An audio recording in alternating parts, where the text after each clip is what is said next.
I knew after I put in so much work on making sure that the title was updated before I went live that I'd mess up something else. So there we go. Here we are.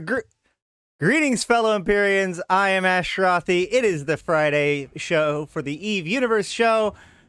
It is the end of the week, and we are going to get started with an interview for the CSM, this time with Orin Borider of the Hard Knocks Citizens, them spooky wormholers. So how you doing, sir?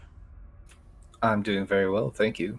Thank you for having me on. Absolutely. So just like everybody else, you will be given approximately an hour of total floor time in order to discuss with me your platform. I will take 50 minutes. I have your candidacy post here in front of me, and I, of course, can disclose anything that I know about you ahead of time, which obviously I am aware of Hard Knock Citizens and what they are up to, and also I've ran into you at least a few times on Talking in Stations. But after I get my time, I will make sure that you have at least 10 minutes in order to say anything that I may have missed, and then we'll wrap this up. It'll go on YouTube with all of the others, where I have a playlist of all of my CSM 16 interviews that follow this format, and you can check them out and make informed decisions. Are you ready? Absolutely. Excellent. All right, so first of all, just for people who may not be aware of who you are and who Hard Knock Citizens is, I obviously made kind of like, I alluded to the fact that that alone may be relevant to people. Do you want to explain in your own words why that may be? Hard Knock Citizens is a wormhole group, right? Mm-hmm. Where we tend to be considered one of the larger ones, one of the largest. We definitely do things all across wormhole space, so that's probably why we're a little better known than most other wormhole groups. We do stuff across low sec, null sec, and wherever else. So more people will probably have heard the name, especially with as old of a corporation as Hard Knocks is. Well, you're also famous for a couple of more broader things. You famously were the group that dropped the first Keepstar in a wormhole, also lost that Keepstar eventually, and have just generally, you've done lots of things that have gotten you, displayed yourself as being at the tippy top of the wormhole ecosystem, as it were. Uh, that's a lot of people's image of Hard Knocks is kind of like, peak wormholer or whatever you would consider that as. But I mean, ultimately, like, it's not such a dominant thing as like the rumors may lead you to believe. We still, it's not like every single fight we take we have overwhelming numbers. It's not every single fight we take we have to dock up half of our people. I mean, that's just not the case. We're Right. not like, Well, monolithic. I didn't bring any of that up. I just know that you guys have gone out of your way and have successfully demonstrated play wormhole life at a very high level, among the top, if not the top, at various different times over the last half decade or so. But either way, your corporation or your alliance aside, you want to run for the CSM, presumably to represent all wormholers, not just Hard Knocks. Absolutely. I've had experience, and I have current experience in all classes of space. I do high class, low class. Um, I teach new bros, and I get to experience fleets with some of the most proficient wormholers. So I have a very broad base of experience with which to bring, you know, information and bring the feelings of wormholers forward to CCP. Okay. Well, so one of the things I remember for a while, wormholers, the problem with wormholers and wormholer representation on the CSM is that, being on the CSM is on some level a popularity game, right? If you can't get the votes, more importantly, if you can't get enough first round votes, you can get eliminated before you get pretty, even a chance to do things. So if like there's a few, even a couple of wormholer candidates and they're both running, if they both take a collection of first tier votes, then it's possible that they will both get eliminated because one will get eliminated before the other one, and then not enough votes get transferred over, and they get knocked out too. So I remember years ago there was like a almost like a primary process within wormholers, and so for several years wormholers were able to almost overrepresent themselves by successfully getting somebody to be on the CSM where their community wasn't necessarily large enough to provide for that a lot of the time for a few years. But then there was like some betrayals, and there was, I feel like the luster of that concept fell away, and having proper wormholer representation in on the CSM has been questionable to non-existent as of late. Would you say that that's a fair assessment? Yeah, and I do think that's something that is unfortunately inherent in wormholes. Right. So Where knowing that with your candidacy, like, is there, do you have any, are you making any plans? Do you have any, are you working on anything to reach across to make sure that there aren't other wormholer candidates that you are the one that rises up, or how is the wormhole candidacy process going? Do you have very much competition so far? Yeah, the field is actually pretty full this year for wormholers specifically. There's 6 to 8 people who are running solely on a sort of wormhole space ticket, if that makes sense. So we as a community are going to have some kind of primary process or something like that in order to get our representation, or else we are going to, you know, split off Right. probably. Okay. Well, in that case, I guess let's speak mostly towards that collection. Let's assume that people who will vote for you, just for a moment, people that are voting for you because they want your representation on wormholes. But there's several people that are all going to be the wormhole candidate. So they're not here, so you get to be the only one that actually showed up to the wormholer candidate primary. So congratulations. Why you and not your opponents? Why should you be the wormholer candidate then?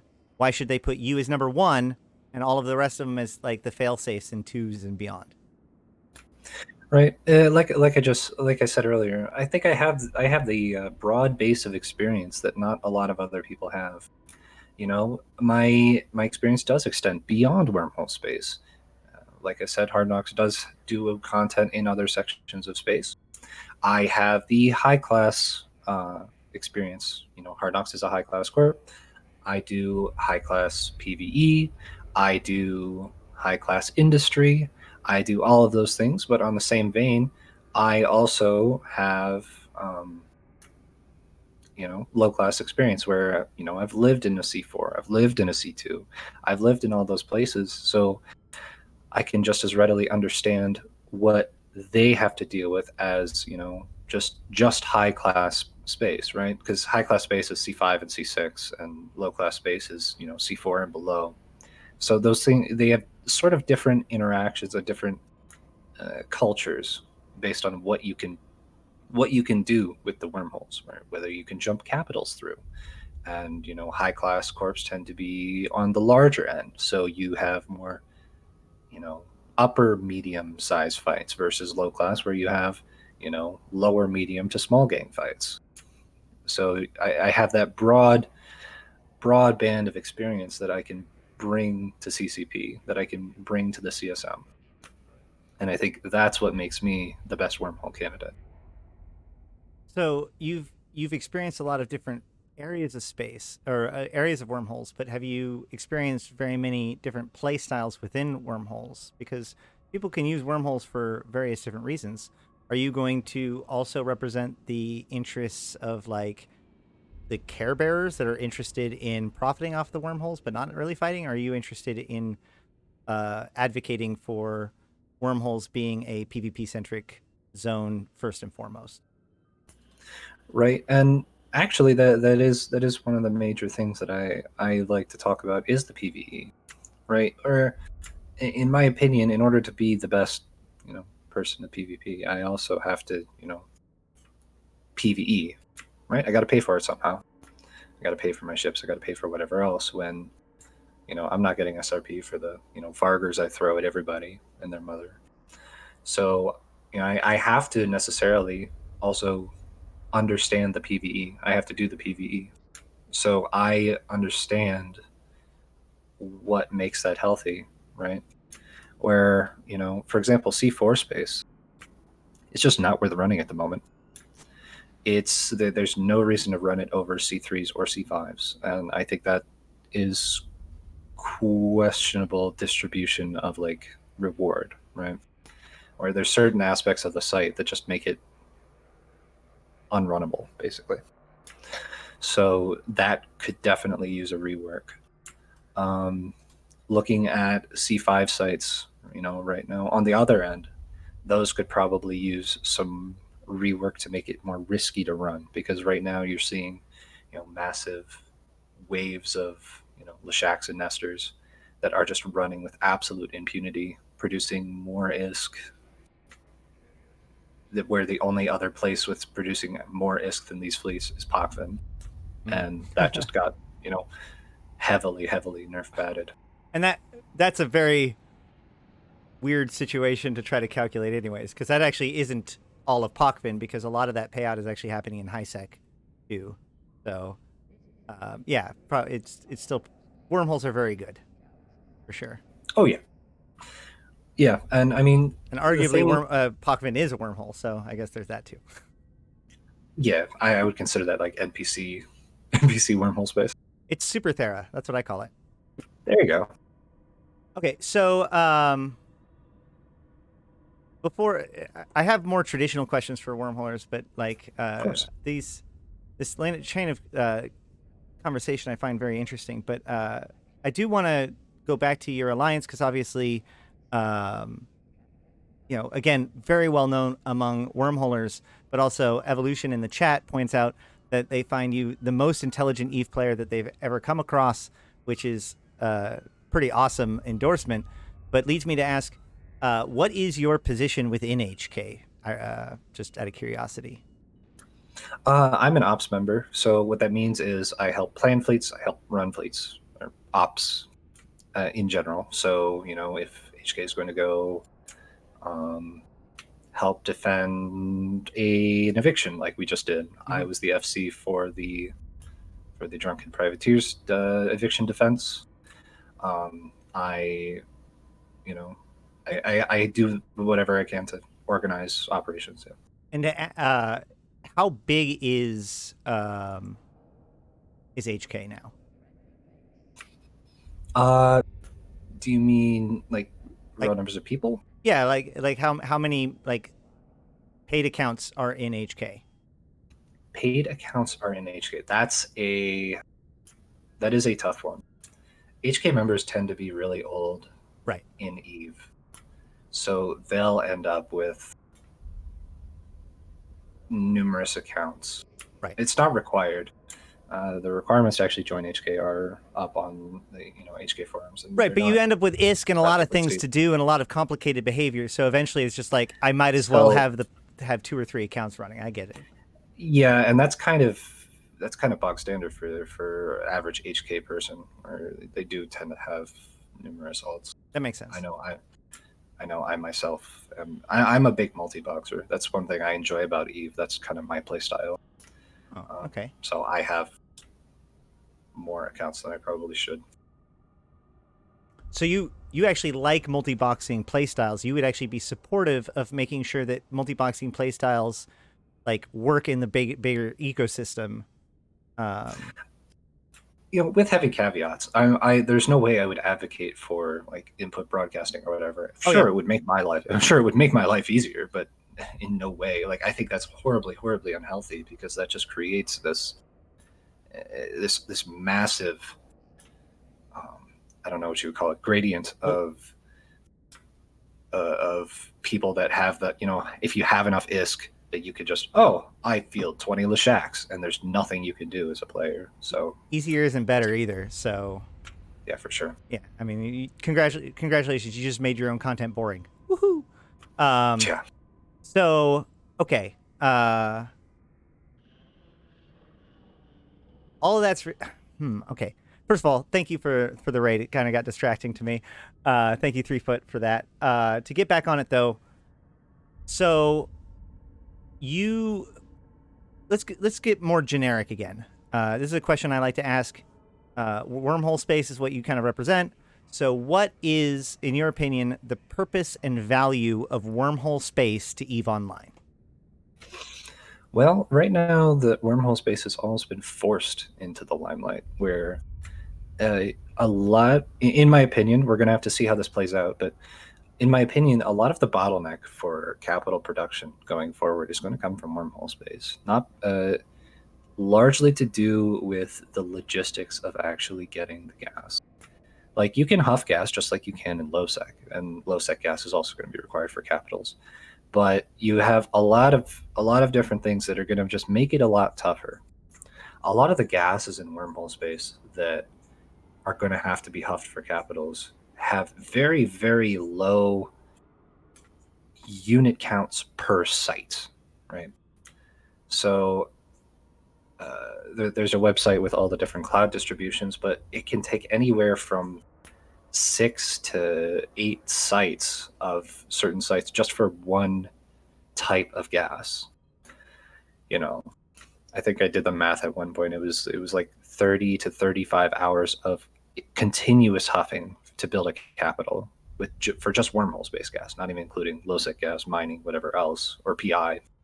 Just wormhole space gas, that's 35 hours of continuous huffing, not including rolling to find the sites, scanning down the sites, killing the rats that show up at the sites. So this is necessarily going to be a bottleneck. And then you got to consider actually hauling the stuff out, right? Because if you don't react it in the hole, like I said, 35 hours of huffing. Sorry, go ahead. You don't see that as a good thing, that this makes it so that like that makes it super valuable, right? Like, it's not something that you can just do casually. It actually require, like, it makes it so that what you do in export would then have a lot of value because they can't just do it for themselves. Don't get me wrong. I do actually feel it is a good thing. You know, it's putting, wormhole space at the forefront. It's going to force people to come here. So I do consider it a very good thing. It's just going to be, it's going to be necessary that people are going to have to move here, is my point. And actually set up infrastructure here to react the gas, because you can't haul that much gas. That's 3 DSTs of gas per capital, and you can't compress it. You can't jump freighter it. You have to do it in a DST. Well, so like what I found with the R4 Moonku stuff, the reactions, the end result, the reinforced carbon fiber, that actually can get moved around pretty much. So doesn't that gas get put into something that then could be moved, or is that not true? Exactly, and that's what I was talking about. So either you have to move it, if you don't react it, you have to move it. Otherwise, you have to set up an entire infrastructure to react it. Because once you react it, I think there is one component that gets very, very small and easily movable, but you have to get through 4 levels of industry to get there. Yeah, I think that people have not quite fully processed the boost to low sec and wormholes this industry change was in the reactions. We've started hearing so many people starting to complain that reactions should be moved into high sec, but what that complaint is just people starting to figure out that, oh my God, it isn't enough for me to be able to have this stuff. I also need to be able to hold something in this dangerous territory, but as long as I can hold it, I can just crank value out of it. And yeah, sure, somebody will knock it over in a few months or whatever, but how much money am I going to crank out of there before that's done? And I wonder what kind of opportunities that's going to start creating for people. I know we were just talking about this at the beginning of before the show, that like for our alliance, the idea of having a wormhole like that has been super useful, just to have a high sec connected logistical hole that's just a C1. Like, nobody actually wants it for the sites or anything like that, but just the nature of it being a wormhole. And then for our own membership, how many times have I get told, like, I don't know, man, I'm not sure if I'm used to wormholes yet, but because of the fact that it has a high sec static and because we track that stuff, I can say to them, no, it's not a wormhole. It's just high sec and then one more jump, and we control that last jump. Like, communicate with the guys, let them know you're coming in, they'll keep eyes in for you. It's just the same. And so I've gotten industrialists that have never gotten out of high sec jumping into wormhole space in order to get their reactions done. And I think that like is, it's that idea of like, you're too scared to go into the deep end of the pool, but then once you're there, you're like, you know what, this is kind of okay, and like they step up for that. So that's, I think, something that's going to be worth watching. Whenever I have to, whenever I do coach new bros, I absolutely push them to try wormhole space as one of the first things. Before that, creeping, spooky rumors start to going around. Oh, wormhole space is super, super spooky. Well, it's not as much. So long as you're used to using your D-scan and whatever else, it's a lot less scary than people make it seem. And at the same time, it's very, very profitable. Even as a fresh character, right? You can run C3 sites if you're given the refer a friend SP. You can run C3 sites day one. You can gas off day one, and like you can do all those stuff as an alpha. So you can make, you can pull 100 mil an hour as an alpha in wormhole space, so long as you have someone to show it to you. You have, someone to point you in the right direction, and you're not scared of it. And not all day one characters are day one players. There could be somebody sure. in a null block that is like, I don't. This war is getting tired, right? Literally, you could like decide that you want to try something different and be doing this content at pretty much nominal levels within the day without ever interrupting your other character. And if you end up liking it, then that's fine. If you don't end up liking it, whatever. You can shunt all the ISK over. It doesn't matter. At least you got the experience. So that is a good point. I love the use of like alphas and programs that help people use the buddy code to jump directly into an activity, because it's not just a way to help get new players into something, but it's a good way to make somebody who's already invested somewhere else in EVE be like, no, come give this a try. So that's an awesome outreach concept. Yeah, and that's exactly what I do. I had some friends out in nullsec. They wanted to, get into wormhole space, and I said, okay, well, dip your feet in. This is how you're going to do it. Here's refer a friend. Buy yourself a Praxis. Low barrier to entry is like 200 mil for a Praxis or whatever. All right, we're going to go run C3 sites, and they, paid back the Praxis and everything else in an hour or 2 hours or whatever they did. And then they were making pure profit. The Praxis is another gift to that whole process, but oh yeah, absolutely. I want to circle back because obviously if you're going to be the wormholer candidate, again, that makes me assume that your primary audience is that's going to be watching this video and wanting to figure out, the question is not just why should I vote for this guy over all of the other candidates, it's why should I vote for this guy over the other wormhole candidates, which means issues that are important to wormholers. So I know that one of the most important issues to wormholers in the last year was, well, a little bit over a year ago, was the From Wormholes with Love. And then most recently, there was a update to those changes. So I wanted to bring that up to give you an opportunity to speak about your feelings about both the original changes and the changes that recently came out, so that people get a bead for where you're at. From Wormholes with Love is probably one of the most ironic. I know, right? I've thought of that too. It's like, what a stab in the gut, man. Wormholers were suspicious that CCP like had it out for them, and then they're like, From Wormholes with Love, fuck you. All right, so go on. Sorry. Day one, it kills an entire area of space in C1s. C1s just become unreasonably hard to live in, where you have to, if I remember correctly, you had to put 50 passes with ships in order to roll a C1, right? And part of wormhole life is rolling your statics by putting enough ships through so that the wormhole collapses and then a new one pops up. That's just one of the core aspects of wormhole life. And C1 space, you just couldn't do it. It took you 50 passes. So if one person with 5 accounts, still takes them 25 minutes to do, that's just Oh, And for somebody who doesn't know wormholes, it's worth noting that wormholes have a system called polarization. So each back and forth is at minimum have a 5 minute delay per character that does it. So it's not like you can just like quickly just do it. It's a lot of work. Yeah, absolutely. So yeah. that was awful. Anything else about the original changes or? It did. It killed a lot of the content in high class space because originally one of the reasons you moved to high class space, one of your whole reasons, was so that you could do what was called rage roll. And the idea with rage rolling is okay, we're going to scan down our static, we're going to jump it, see if there's anything there, and then if there's nothing, we immediately roll it, right? Right. So that way you get to content faster. You go hunt, ratting naglfars, you go hunt ratting subcaps, you go hunt all these things, and that was a major form of content for a lot of people. Right. Right. We were just coming off another one of high class space's biggest forms of content, which was a heavy armor brawl, which is where you take 3 caps and whatever else you can fit through a wormhole. I'm going to interrupt real quick because I actually have Sorry, go ahead. I have a question for like technical knowledge because I Okay. always get this confused. I can never remember high class means C6 or high class means C1. I'm assuming C. High class means C5 and C6.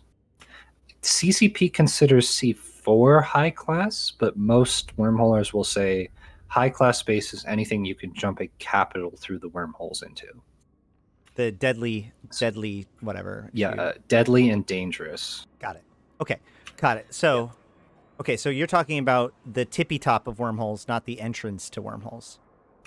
Yeah. So Got it. so in C5 and C6 space, we had what was called heavy armor brawls, which means like so 2 entities both happen to roll into the same static, or one rolls into the other, or whatever else.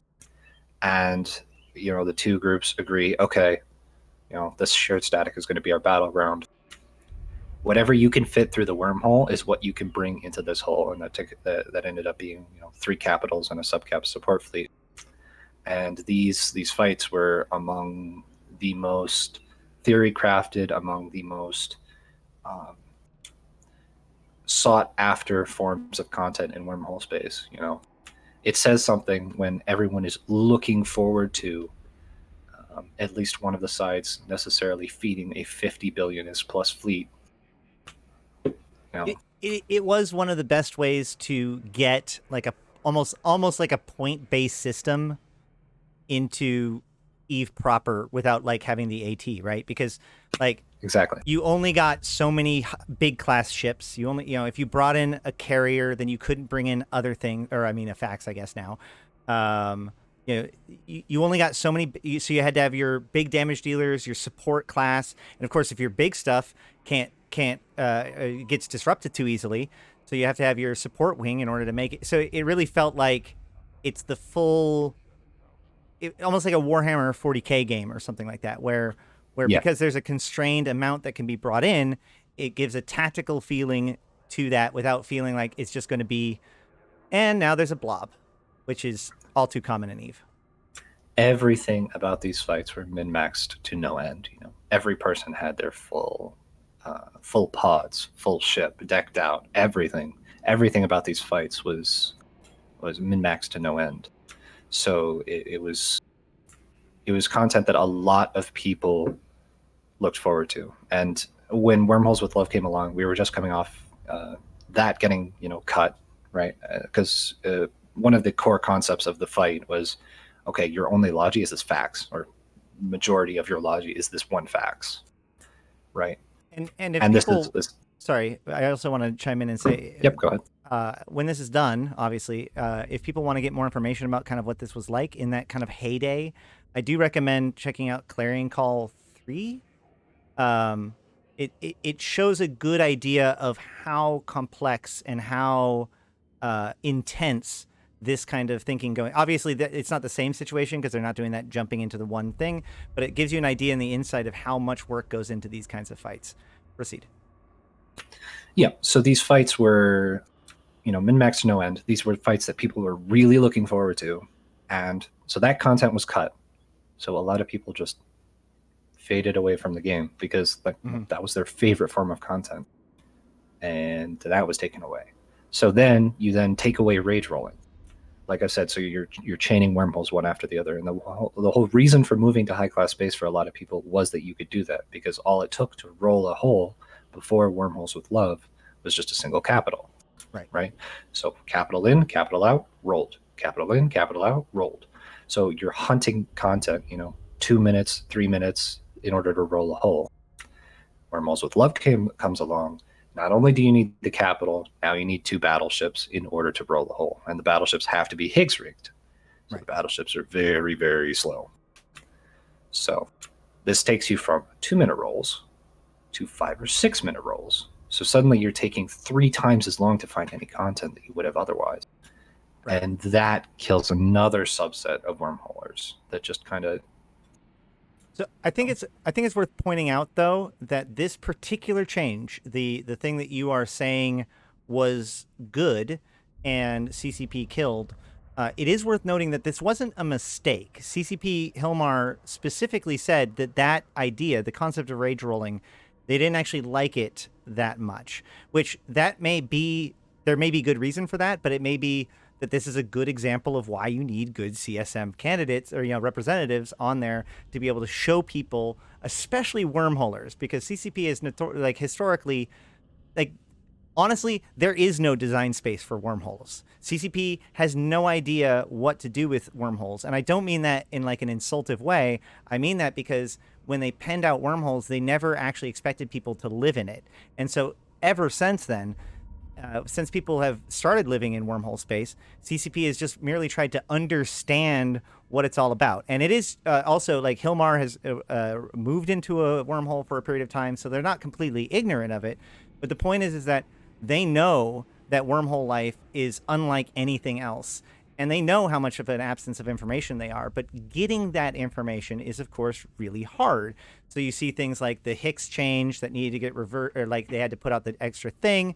And CCP has worked with wormholers to try to make wormholes work, but specifically they wanted to make it so that it wasn't as easy to control a connection from a wormhole to another wormhole. This idea of rage rolling, where like I can almost guarantee the place that I want to by rolling it over and over and over again. It's tedious, but it works. That was something specifically that they didn't like. That said, you're pointing out the ecosystem and really, as going back to my previous question, something that's extremely like one of the values of wormhole space was that it created this kind of conflict that wasn't seen in other places in space, and that by itself is valuable. So CCP had a problem with the original thing. They've changed it. It's caused a problem. There's been feedback about that. Then there was further changes. Do you feel like those further changes address that issue at all? It completely reverted them, Okay. like on its face. In fact, it is now. You can actually rage roll faster now than you could before the changes. Interesting. So you think that CCP kind of accepted that that wasn't an issue, or but you're basically saying Yeah. that it's fine now. Like the From Oh yeah. Wormholes with Love is done. That drama llama is done. Yep. Oh, Yeah. That one in specific completely reverted. well then why do we However, need a CSM however, candidate for wormholes? Clearly uh, everything's fine. okay, that one change was reverted. But Okay. my point is that unfortunately, large portions of that subset of players that left because of the change haven't come back. That makes So sense. now you're going to be thrusting a new group of people in there, as they necessarily have to come in um, for the industry changes. They're going to have to huff the gas. Mm-hmm. And in addition to that, it's just become more profitable with the Marauder changes. Marauder ratting in wormhole space is wickedly profitable, and it doesn't quite have the same issues that the Leshak and Nestor ratting does. So hopefully things will look better on that end. But yeah, we're going to see a lot more people coming into wormhole space, and it's going to be necessary, and they're going to need someone to represent them, because when things get broken in wormhole space, it typically takes a long time for that stuff to get fixed. It took a full year for Wormholes with Love to go get reverted. Hmm. Well, it's So also it's pointed out by evolution. Sorry for as I get closer to yeah, the of end of course. my time, I feel a little bit more aggressive about taking back the mic. Yeah, of course, But absolutely. evolution points out that surgical strike actually messed with wormhole combat far more than from wormholes with love. Surgical strike was an update that happened a little bit prior to from wormholes with love. I think it was late the year before instead of February. Um, but basically, to summarize surgical strike, resistances across the board got nerfed and close range damage got buffed, which meant that the scale of battle tipped far closer towards the offensive than the defensive after surgical strike. Do you agree with this assessment, and do you think that that needs addressing for wormholers? It is, right? Because wormholes are necessarily a brawling place. In wormholes, you're not going to see Munin fleets. You're not going to see Cerberus fleets because in order to get somewhere, you can't sino into where you want to be. You have to get through this wormhole. You have to jump through this wormhole. So you are going to be at zero with whatever's on the other side of that wormhole. So you're going to be brawling. Right. So You're going to see yeah, trig it did fleets. it. No, Oh, no. You're the biggest thing with the stagnant wormhole meta right now is hams. Hams just destroy trig fleets how on is the it face. stagnant if it's changed more than once in the last year? What is the definition of stagnant Uh, meta it, in this case? it's hams. You bring hams to everything. If there's a shield fight, you bring DNIs. If there's an armor fight, you bring legions or damnations, and How long has that's that been true though? Because I know that damnations were big, like all the rage at less than, or trig ships were all the rage like less than a year ago, right? Or is that they're all the rage because you had a large string of evictions, right? structure bashes versus traditional Structure bashes brawls? Got it. versus straight up fights. Tracking In a makes in sense. a in a straight up fight, hams trounce trigs. Absolutely makes sense. Um, that front loaded damage is what matters because once you get the logi, when in these brawling fights, once you get the logi on people, 90% of the time you have enough logi. Even if you let the trig spool, you have enough logi, and even if you do let the trig spool, that's time that you're not quick switching targets and potentially killing stuff faster. So the hams do infinitely more. So if I wanted to see the wormhole space meta get changed a little more, I would probably see. I would want things like certain T3s to be buffed. Like the Tengu is just not used by, I don't know, anyone outside of some niche like cloaky concepts There are and some some explorers that cling on to the slippery Tengu. peats. Yeah, Tengus can run sites because they're kind of tanky, so they can run sites that you can't typically in other things. So they're kind of tanky, but they're slow and they're thin, and yeah, it's just not. And you lose SP every time you die. And the Proteus, which is just not used out of some niche things. In wormhole So space. in wormhole space, Right. in wormhole space. Um, yeah, so you would probably, I'm just spitballing, of course. You would probably want some sort of buff to the other medium turrets, medium specifically, because that's the most common thing you see: battle cruisers, battleship, or battle cruisers and cruisers. So a buff to like medium turrets, maybe not long range turrets, but specifically the brawling ones, um, because there's some like exploration with other turrets, like beams and stuff like that. But generally, that's more niche, and you're gonna see hams out of everybody.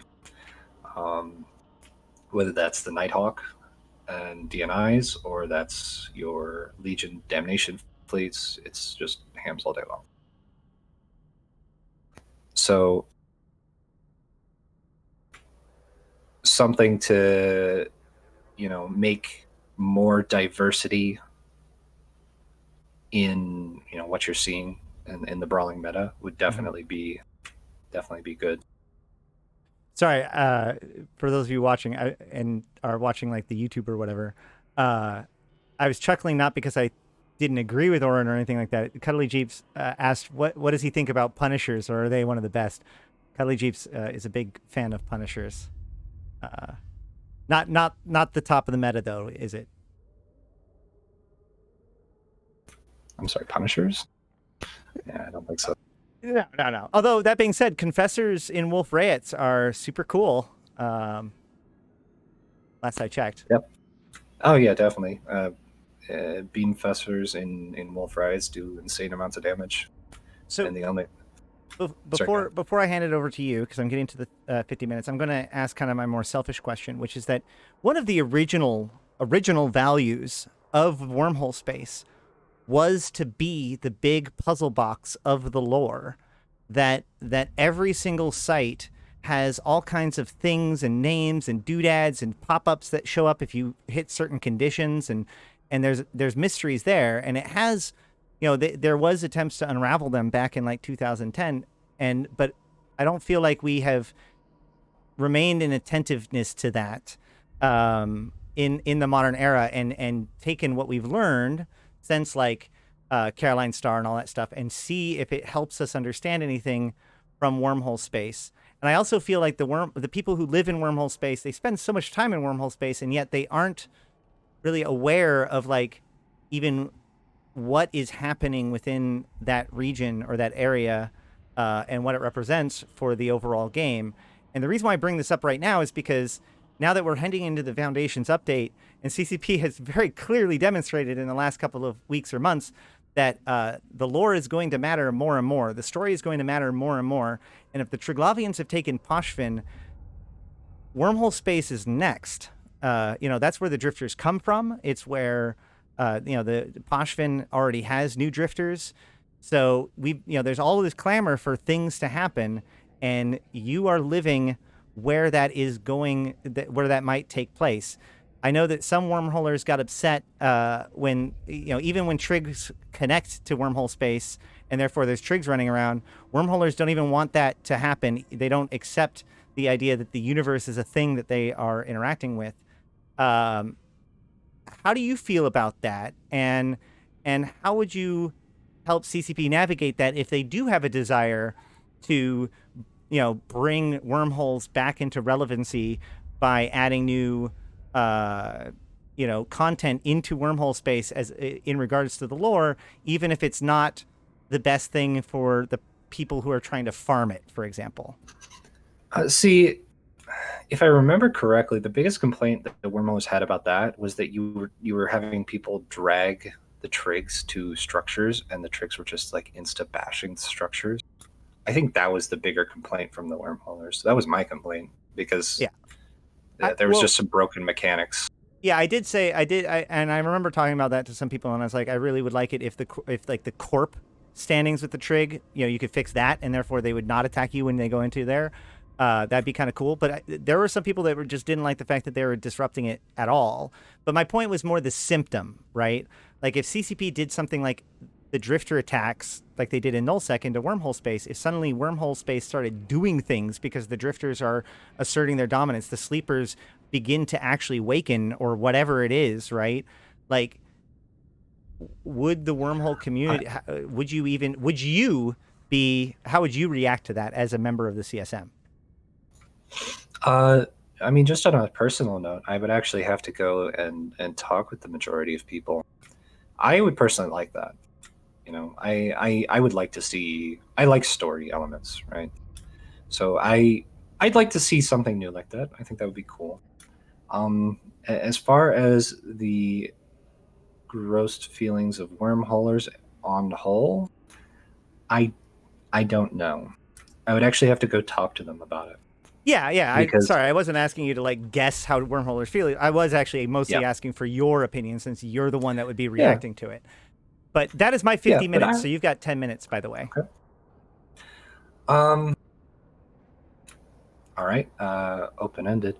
We're like I said. So wormholers have a couple of main things that they want to see change. Right. They'd like to see a shakeup of the PvP meta a bit, because we had that heavy armor that was killed. So something to replace it would be great, but that's really tough, because Surgical Strike had this double whammy, right, where it took away cap boosters from faxes, and it buffed the close range damage, which is, like we said, all the wormhole fights are brawling. So buff the damage and nerf the resist. So triple whammy there, where the Faxes just can no longer tank what they used to. Before Surgical Strike, the Faxes were already on that kind of edge, right? Where they were facing down the DPS of 2 Dreads and a subclad fleet, and they could just barely tank that as it was. And these weren't like pushover Faxes; these were like 20 billion ISK Faxes. Isn't that when they limited the number of the cap charges that they were allowed to bring to? Okay. So that actually was a totally different part of Surgical Strike that I hadn't even thought about. Yeah, so you take away the cap boosters from the Faxes, and it completely destroys the Fax for what we used it for. Right. That makes sense. Yeah, so because the cat, you're it's operating really the set from zero. piece. Yeah, the Fax was the main core of this heavy armor fight. Right. And part of it was being able to operate from basically zero cap. The Fax was capped out quite early in the fight. So basically all of the repping he had to do, all of the local repping he had to do was exclusively based on cap boosters. And now that just doesn't work. Once you capped out in a Fax, you have your 1 cap booster and you just kind of die. Like I said, that's just the first part. The second part is then, the Dreads that are shooting you now do, 15% more damage each, right? So now the damage coming off the Dreads is, bonkers in some cases. And then you have the resist nerf. So the Faxes are just destroyed in three parts. The other major thing wormholers see as a problem is the roach fleets that we see going around, right? And these aren't the people that are, okay, I'm gonna go rat and get my plex, or rat to get my ships or whatever. This isn't these people. These people live in the wormhole solely to rat. They rat for 12 to 18 hours a day, and that's what they do. They do nothing else. And the amount of ISK they produce is insane. And they're basically uncatchable, right? So you have this roach fleet of Leshaks and Nestors that is running sites. And they run sites and they're static. Because what limits a lot of people in wormhole space from making just insane amounts of money is the site spawn. Unlike in nullsec, sites don't just respawn, continuously in any given wormhole. Right. So you are necessarily capped in your income by the amount of sites you have. So these people are running in their static. So once they run out of sites in the static, they come back home, hold rows behind them, then they get a new hold of roach. So this is getting chained infinitely, and it's entirely risk-free, because these fleets are perfectly willing to leave the one ship that's tackled behind, if it's tackled, perfectly willing to leave it behind to get home and just roll away. They don't want to fight. They don't want to do anything. They'll leave that one ship. Cost of doing business. Cost of doing business, right? Besides, that's like 1 site or 2 sites worth of ISK for that one ship anyway. So exactly. That's 10 minutes of their time or whatever. They don't care. So these fleets are, pushing out insane amounts of ISK for basically no risk. And that's something that's frustrated along wormholers, because, as you try to catch them, right, unless they screw up, they don't see your combats, they're not watching D-scan, they're not watching for new SIGs, you won't catch them. But can't you find where they live and evict them? No, because every one of the characters in that hole has the one ship. Like I said, they aren't there for PvP. They're there to roach. They just rebuild. So it doesn't matter. Every character has the one ship, and they have like maybe an Astra.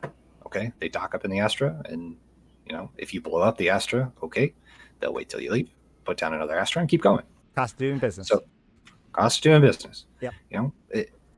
And the numbers that these people are putting up, this is 200 bill, 300 bill, 400 bill in a month easily, with just one group. So you're seeing just massive amounts of ISK generated at zero cost. So wormholes really want to see a change come along with that. Kind of the easier change is saying, okay, Every high-class wormhole space site has what we call a drifter boss, right? You mentioned the drifters. Mm-hmm. The drifter response battleship is worth 300 mil to kill. Seeing maybe some of that ISK transferred over, some of the ISK in that battleship transferred over to other places, specifically the capital escalations, right? So another aspect of these high-class sites is if you warp a capital on grid, you spawn extra battleships that are like really tough, Right. that You are basically only killable by caps. you I'm are sorry, go ahead. aware that the Drifter battleship was added to replace, like, it used to be all just capital escalation, and then a chunk of the capital escalation's value is split out to put it into the Drifter battleship. I don't remember the exact reason Yeah, why, but that's literally how the Drifter battleship yes, got added to those sites. because what people used to do is they used to just triple escalate sites and Right. then and just run them for 4 days in a row without running the site, which doesn't really make sense. Right.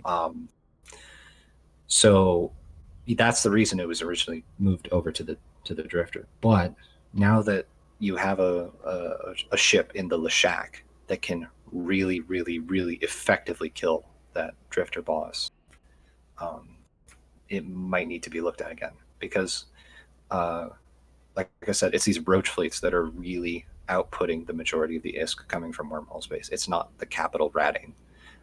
People who rat with capitals can do so in their home system, right? So they're necessarily capped by their site spawn. So they're not generating this just massive amounts of ISK. They're just not. So yeah, but and they tackle themselves in sight for 5 minutes at a time, so they're very easily catchable. If you look at the dread kills on, in HK's Discord, we have a stream of all of the dread kills coming exclusively from wormhole space, and it's just dread after dread after dread after dread day after day. So these things are caught very easily, and I think that's the big difference because, like I said, the roach fleets just aren't. You can't catch them effectively. So having the sites spread scrams. One other idea was to have the drifter battleship put up a scram bubble that prevents MJDing. So it gives the roach fleet a meaningful choice in whether or not to run that boss. Right? Are you willing to tackle your entire fleet for X amount of time as you run the drifter? Right. So something needs to be done about it. What exactly it is going to depend on the development time that CCP is willing to put into it. Like I said, moving over some of the loot, shifting loot values, quick and dirty fix. If they're willing to put more development time into it, you can find probably a more worthwhile fix to this issue. Interesting. Well, So, yeah, and that's a good point, and again, a good reason for a CSM person on behalf of wormholers because you can know all of the mechanics of wormholes and not necessarily understand how those mechanics are playing out in the moment without having somebody that lives there and is dealing with all of these kinds of issues. So, but I actually gave you, I cut myself off short. I did my math wrong. So we actually technically still have another 6 minutes or so. But I just wanted one more time circle back and address the question though, because let me put it a different way. Those people who are doing those roach fleets are other players that are presumably also living in wormhole space. They're living in wormhole space in a way that limits their risk, which is one way to deal with the threats that are in wormhole space. You don't like them because it makes it so that you can't catch them. You can't, it doesn't generate secondary content, as it were. And the argument that it should is a compelling one, but you being again from HK, asking to represent all wormholers, how can you give any assurance to people that you will represent everyone's interests and not just basically promote your play style among wormholers to CCP? right, and I think the rolling changes are one perfect example of that, right? Because like I said, my form of income is actually that dread running I mentioned earlier. So when the rolling changes came back, it made it more dangerous for me to make my ISK So, because the rolling was faster, so it's more likely that people roll into me at any given time while I'm running my site. Right. So it made it more dangerous for me. And the reason I speak about the roach fleets is not that I want them to disappear, because, like I said, these aren't the people that are, ratting to just try and get their plaques. These are people who, constantly have to cycle through alts because they're getting banned for RMT. These are people that are, just exporting all of this ISK to different alliances or different things. So these are not your average wormholers. These are not people here to be wormholers. Um, these are people here that are just extracting ISK in an entirely risk-free way. And ultimately, that's, I think, what the core aspect of wormhole space is you are living in a riskier area of space. You don't have asset safety. You have sites that scram and kill you very easily in most cases. You are living in a riskier area of wormhole space. So you should get the nice reward off of that, but you should have the risk going along with it. So hold on. Let me ask you a different way then, because help me understand. Because it sounds to me like they just are doing it the better way. Because they're doing the exact same thing, but with less risk. You should just be Correct. doing what they're doing. So why aren't they just why aren't they just being more successful? What does this have to do with their like It, character versus the it, behavior? it Why not just have this it's battleship concept broader? it's not that they are doing it the most efficient way. They are just doing it the most scalable way, Right. right? So it's not that these roach fleets are making the highest ISK per hour. You still make more ISK per hour in a dread, right? But these people can run for 18 hours a day and export this massive volume of ISK, right? But it sounds At like no they're risk. trying to address the concerns. Like what they're really doing is making it so they don't have to worry about whether or not the sites spawn in their own place. They don't have to worry about being caught out of position like you would with a dread. Like I could see where a normal team of people would just decide to have this be the way that you generate income, and Correct. And so it is. okay, so what makes this not just the new hotness way to do it? Why? Let me put it to you a different way. Because Why are the established people convinced that that is the wrong way to do it as opposed to the better way to do it? it's all about the amount of hours you're willing to put into it, right? I'm not willing to put in 18 hours a day to make my ISK. I see. So this Right. only works because of the fact that they're basically able to grind it for so many hours, which is what leads to Correct. evolution. In the chat, alluded to the idea of input broadcasting, botting. You said stuff about Yep. RMT. There are all these like negative character trait accusations about it, and that was, I think, the core that I was trying to get to. You're suggesting that this kind of behavior, the amount of time that it takes with the amount of characters that it is, this is not the behavior of a normal group of people trying to make ISK together, or even a multi-boxer. This is the behavior of a botter or other ne'er-do-well, is what you're suggesting. No, I'm suggesting that there should be some risk associated with this ratting, and there's That's fair just too. not. Okay. Yeah, I like it's really the risk part that I'm more interested in. I made the suggestion of like switching up the ISK distribution only because that's just a quick and dirty fix to this. But I would prefer to see just the risk increase, because I believe that in wormhole space you should be at a greater risk doing your PvE, doing whatever else. You should be at a greater risk and get the greater reward for it. But these people have thrown off this risk reward uh, you know, dichotomy and made it so that it is perfectly safe for them, right? Because if you have normal wormholer number two, they're not running sites with 10, 15 battleships. They're running it with three, right? That's a And good point. losing that one battleship is an infinitely more risky um, thing to have happen. So they're less likely to leave the site if they get dropped on. They're more likely to try and help save their friend or whatever else. It's risky for them because they're losing a third of their fleet versus these massive roach fleets that are just going to roll off and just continue on. Right. So what I'm hearing overall, if I could summarize all your positions that I've heard today, is that you expect if you want to live in wormhole space, if you want to profit from wormhole space, then you need to contribute to what makes wormhole space interesting and awesome, and be part of the ecosystem. You don't just get to get your free ride and get out. Like if you want what wormhole space has, you got to be willing to take part. Not necessarily just take part, but take a risk, right? And I think that's what makes wormhole space exciting for a lot of people, is just the fact that it is a riskier space to live in, right? And I think that the design that really speaks to that is the absence of asset safety, right? Because Correct. there is no protection. Everything that goes into the wormhole, until you've pulled it out, it's gone.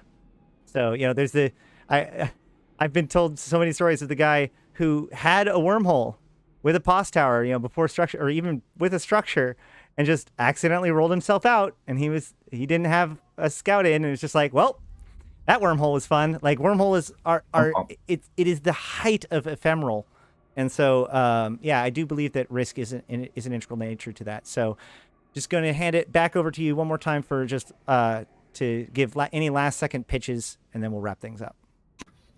Yeah. Like I said at the beginning, I think I have a broad base of knowledge in wormhole space. I lived here basically my whole EVE career. Day 3, I think, is when I first came into wormhole space. And I believe that I have that base of knowledge that's required out of a CSM member across all of wormhole space, not just high class, not just low class, not just PvE based, not just PvP based, but someone that can give a broad base of opinions to CCP to help them make the best decisions possible.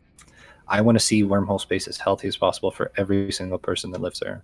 I have friends all across the space, and I want all of them to be happy playing this game, right? And that doesn't necessarily mean making their life easy, but it means making the space healthier for everybody. Hunters and prey, PvE, PvE, PvP people, everyone. So Very cool. I think I have that ability. Awesome. Yeah, I think that you are a very strong candidate. I wanted to circle back on one final note that I didn't really get a chance to finish the thought. But when I was asking about how big HK was, I also wanted to I assume that you're pretty high up on their support, right? So you've got your own group, or your group will back you as number one voters. I assume, right? Yeah. Yeah. I would hope so. I mean, you're not a nobody in your corp. Just like, hey guys, I'm also running for CSM. I'm sure your alliance is behind your candidacy in a very real way. Correct? Yeah. Yeah, and I think that's important. Sorry. Ultimately, but I don't want the people of HK to vote for me because I'm in HK. I don't want the people. I understand that. I understand that, and I appreciate that. The point that I'm trying to make is that going back to that idea that getting any wormhole candidate onto the CSM is important.